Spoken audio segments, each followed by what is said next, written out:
This EbonyLife reports an announcement by the president of the Athletics Federation of Nigeria, Chief Solomon Ogba, that the AFN and the National Sports Commission are working hard to ensure a glorious outing for Team Nigeria at the Glasgow 2014 Commonwealth Games.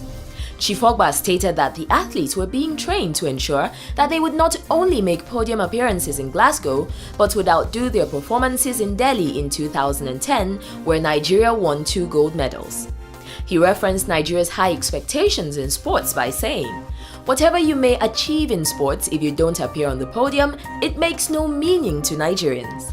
At the London 2012 Olympics, we were in 11 semi-finals and 6 finals, but Nigerians believed we didn't do well at all. But I can tell you that it is no small feat to be in 11 semi-finals and 6 finals. Some sports didn't even qualify to be in London." The AFN president went on to say that the season for home-based athletes had opened with the over-distance event in Ijebu-Ode. The athletes would perform in the 5 legs of the Golden League meets with a final in Benin and then head to Calabar in June for the national trials. He also mentioned the Warri Relay and Grand Prix before the All-Nigeria Championships and sweetened the pot with the announcement of a 2 million naira jackpot in addition to prize money for each leg. For elite and overseas-based athletes, Chief Ogba announced that they had been given training grants, with the athletes setting a new African record in the 4x400 meters.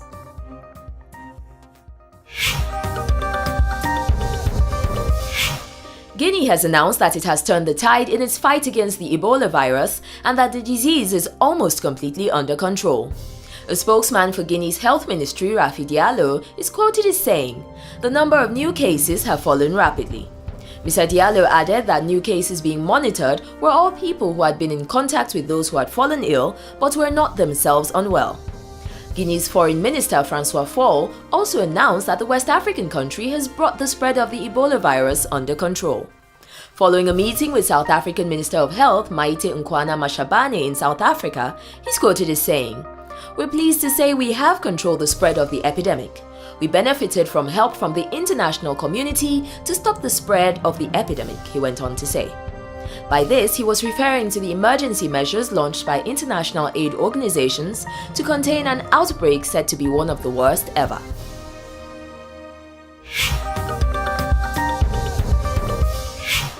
Tanzania is pushing ahead in its plan to become East Africa's regional transportation hub, with President Jakaya Kikwete saying that his country plans to hike its cargo volumes by 40% over 2013 levels through the country's main Dar es Salaam port.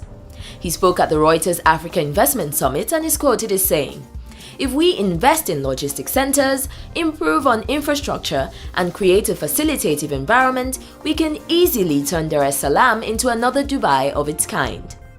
Tanzania is capitalizing on its long coastline and will upgrade existing railways and roads to serve the economies from Uganda to Malawi.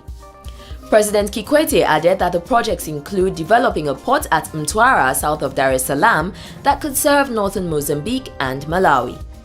Tanzania has one of the fastest growing economies in the world, with key drivers drawing from its natural resources, especially in natural gas discoveries, regional integration, and infrastructure investment.